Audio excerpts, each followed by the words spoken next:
How's it going, you guys? This is Justin here with the Baca Project. We're going to be discussing Christmas as we are in that season. And whether you're having a season filled with joy and merry and cheer, or you are feeling a little lonely this time of year, Christ is a reason to celebrate.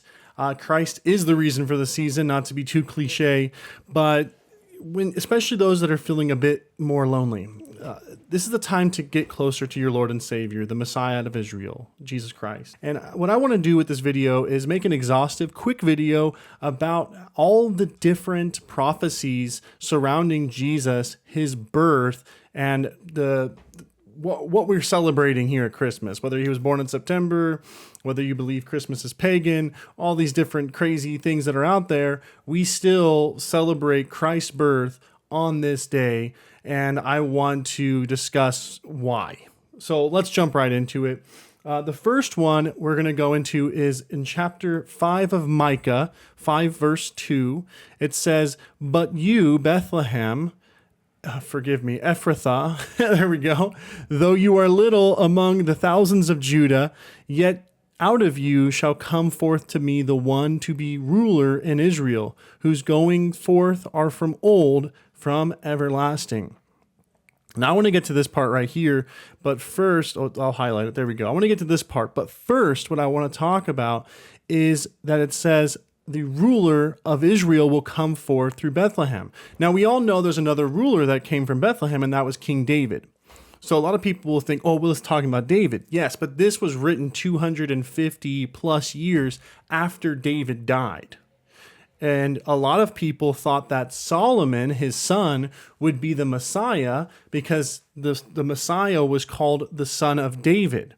But Solomon was born in Jerusalem, so he wasn't born in Bethlehem. He had no relation to Bethlehem other than that it was his father's hometown. And so when you're looking at this prophecy, this has to be specifically talking about Jesus because there was no other ruler that came out of Bethlehem other than David and Jesus. And little side note, crazy part, Jesus calls himself the bread of life, yet Bethlehem is called the house of bread. I know, it's one of my tangents I go on. It's pretty fun. But nevertheless, Luke 2:4, basically this happens that Joseph, he takes his wife Mary and says, we have to go to Bethlehem. They're in Nazareth, right? But they have to go to Bethlehem because that's where Joseph was from. And so they were doing a census, and he had to go back to his hometown for the census because he was a citizen of Bethlehem, even though he was living in Nazareth. So it's like if you were born in California, where I'm at, and then you moved to Idaho, you had to come back to California to do your census to show that you were still a citizen and you're still alive and all those things. So that was the reason why they went back to Bethlehem. So that's one really interesting thing. Now, one of my favorite kind of theories, but it is a proven prophecy, is Daniel. We'll jump right there. Daniel chapter 9. Daniel 9. So we're going to go 25. Sorry, let me scoot down a little bit. Here we go. So 25, it says, "Know therefore and understand that from the going forth of the command to restore and build Jerusalem until Messiah the Prince, there shall be 7 weeks and 62 weeks. The street shall be built again, and the wall even in troublesome times." Now, in Luke 23, it said, "Now it happened in those days, a decree went out from Caesar Augustus for a census to be taken of all the inhabited earth. This was the first census taken while the governor of Syria was in place." But the interesting thing about Daniel is that the Messiah was to come to restore Israel and Jerusalem, but Daniel was always talking about two different Messiahs. Just like in Isaiah, there's talking about two different Messiahs in the same prophecy. So if you were to talk to a Jewish person, any Jew that really understands the scriptures will tell you that there's room in the Tanakh, or what we call the Old Testament, for two different Messiahs, two different Messiah figures. But Jesus fulfills both of them, Mashiach ben Yosef and Mashiach ben David. And that will be another video for another day. But this is an interesting thing because Daniel was one of the most insightful prophets of all the prophets. No, his book's not the longest. No, he doesn't have the most prophecies, but his prophets were so laser sharp and so precise that there's no other prophet comparable to the prophet Daniel. He also talks about multiple times of the earth. So he talks about what happened soon after him, the Messiah's coming, and the Messiah's second coming, and the destruction of the world in the book of Daniel. So there's a lot of insightful prophecies within the book of Daniel. That's why if you ever talk to someone that's really into eschatology, Daniel will most likely be at least one, maybe even two of the references that they will use out of 10 references. But the interesting thing is that Daniel was known as one of the wise men in Babylon. So he was what would have been called like a jinn. And we think genie and sorcerer and all these things. That was just what the Babylonians referred to this order of men as, which a lot of them were just wise men, very wise, intellectual, philosophical figures, but also maybe even a bit on the spiritual side. So I believe, and he was the most successful. So he created his own order within Babylon while he was in the diaspora in Babylon. So it's really interesting. My thought on it is the wise men that came to bring Jesus his gifts, the gold, frankincense, and myrrh, were actually a part of the order of Daniel. And so they would have been told from generation to generation to generation that they basically, this Messiah would be coming, and these would be the signs of his coming when he'd be born. And they left Babylon when he was born. It took them, about a year to 2 years before they actually came to see Jesus, Mary, and Joseph. So a really interesting thought on that. There's some theories that definitely validate that. There's some that say, no, probably not. But nevertheless, I think it's fun to think about. And it's very interesting that would have happened. Now, going through some of these, another one is Isaiah 7:14. Therefore, the Lord himself will give you a sign. Behold, the virgin will be with child and bear a son, and she will call his name Emmanuel. Emmanuel in Hebrew is God with us. And so there's so many more. Jeremiah 31:15, Hosea 11:1, Isaiah 40, and Psalms 45, 6 through 7, and 102, 25 through 27. Now, if you were to count up all the ones specifically about his birth, the moment that Jesus was born, there was actually specifically and explicitly 12 prophecies, which is very interesting because there are 12 tribes of Israel that are represented on earth and in heaven, and there were 12 apostles represented on earth and in heaven.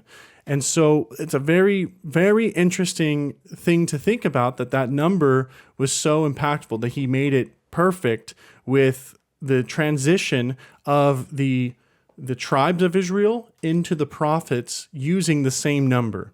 Or not the prophets, the apostles, sorry. Using the same number of people, which is fascinating to me, the precision that God has. He has so much detail.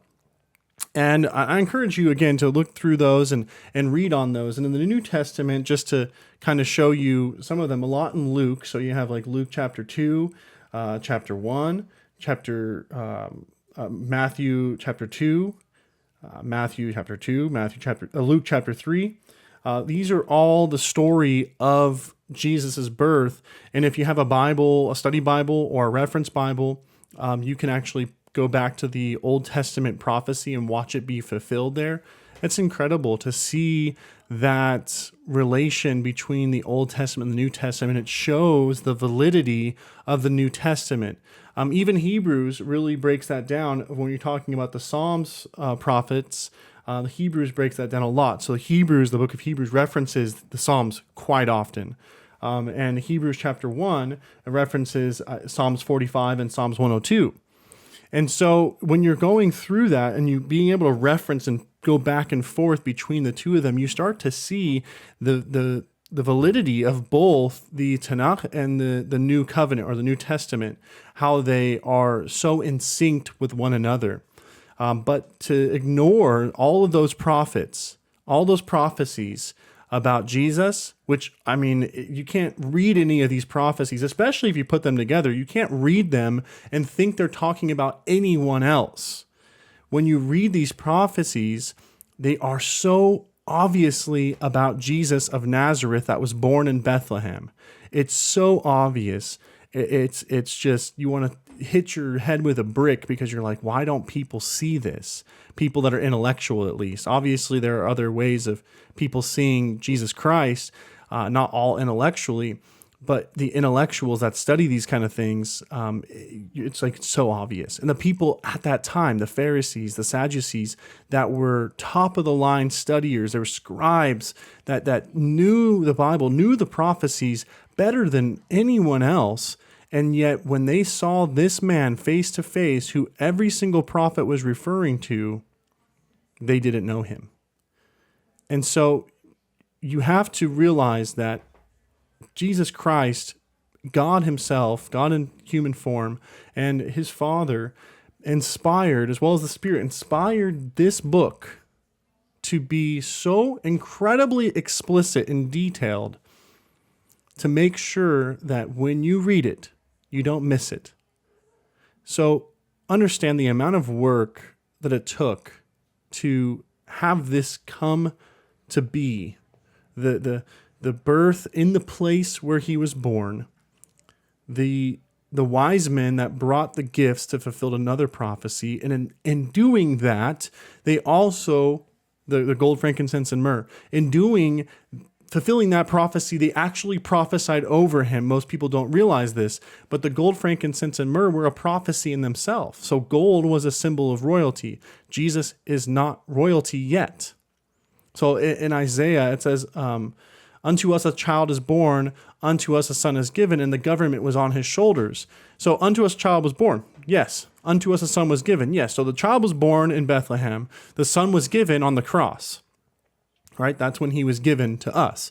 And on his shoulders was the government. Now, that hasn't happened yet.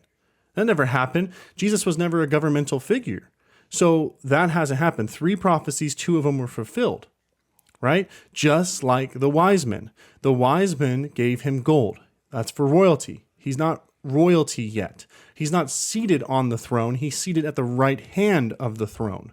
So he is royalty in the sense that he's the prince, but he wouldn't be considered King Jesus quite yet, not until his final victory over the world and Satan and all of that, his armies and sin, when he has that final victory at the end of days. That's one prophecy of the 3 that weren't fulfilled. Now the frankincense and myrrh, where do those come in? Well, frankincense was what the high priest would use on the Day of Atonement when they would burn the sacrifice up to the Lord. So they would bring a sacrifice in. The high priest would bring it in on Yom Kippur, and they would use frankincense to burn as an aroma with the burning flesh of the animal. They would use that as the sacrifice. So that's the atoning sacrifice. They would use that frankincense. And then the myrrh was an embalming fluid. So they would use that because dead bodies don't smell too great, and it would just be a smelly place if they didn't do that. So they would use the myrrh to kind of cover up the smell of death that was coming from the tombs. And so you have the sacrifice, the atoning sacrifice, the penal substitutionary atonement sacrifice of Jesus Christ with the frankincense, and in the myrrh was a was for his death and burial. And so you have these 2 that were fulfilled in his life, and then the 3rd, which again has not been fulfilled yet. So you really, when you look at prophecy, and you start getting into it, which I don't dive into too much, but when you get into prophecy, you have to realize that, one, you may not get it all. You may not understand it all. You may not see it all. And if you're talking to a Jewish person, you can say, well, Jesus fulfilled all these prophecies. They may say, no, that's not possible. Jesus can't be the Messiah because he didn't fulfill, X, Y, Z. But in a lot of times, not always, but in a lot of times when you're looking at prophecy, Jesus always fulfilled 2 out of the 3. Or half of them, because he is to come again. He is both Messiahs. Messiah, the son of David, the Messiah, the son of Joseph. And so you really need to understand those things about Jesus, his life, and the detailedness that God has for his son and us, the believers in his son. He has so much prepared. So when you're sitting here on this Christmas, whether you have a great big happy family where everyone's going good, or you feel alone and you feel despair, you may feel a lot of things going on. You have to realize that God's in control. He was in control 2,000 years ago and every single detail, and he is in control now over your life, over what's going on with you. So don't get down. Know that God's in control, and don't let the sin creep in through your disparity. During that time of isolation or aloneness, take the time to get closer to him. And that doesn't mean that you're alone for you to feel lonely. And you may sit there and go, man, I have all this family I'm going to see, yet I still feel alone. I still feel bad. Well, that's okay. But take that as a reminder that maybe you're not as close to God as you should be. Take the time to get to know him. And if you're wondering where to start getting in the Word. And if you're wondering in the Word, the Bible, where to start, well, start getting to know the prophecies and the story of Jesus' birth, the thing that we're celebrating during this Christ Mass. So I want to wish you guys a Merry Christmas. And I probably won't do another video until New Year's. I know I haven't been super consistent recently, but I will be in 2026. I have a lot of interviews scheduled. We're going to be doing a lot of cool stuff here on the Baca Project, so please stay tuned. And if there's anything that you guys want addressed on this channel that I can get into, please don't hesitate to comment and say, hey, I want to know more about this. I want to know about penal substitutionary atonement. What the heck does that mean? I want to know about the cross. I want to know why Jesus' death, this man dying on a cross, has anything to do with me. I want to know about all these things. Let's dive into it. Why is Israel important? As a Christian, should I stand with Israel or should I stand against Israel? What do I do? These are all questions that are coming up today, and I want to help address them. And I will be addressing them here in the next year, but if there's something specifically that you need addressed, please let me know. And once we hit a certain level of subscriptions, I'm actually going to start doing live streams here in 2026, probably around, I would say, April, May. I will most likely be doing live streams, and I'll figure out which day. I'll make sure that's announced. And I'd be more than happy to answer any of your questions there. Well, you guys, thank you so much for tuning into this video. And if you liked this video, please put a like on there and subscribe if you haven't already. Definitely appreciate it, and want to go to this channel to help spread the gospel, spread the good news of Jesus Christ, the Messiah of Israel, the Son of the living God, so that way more souls may be touched by his love and kindness. Well, thank you so much, and Merry Christmas.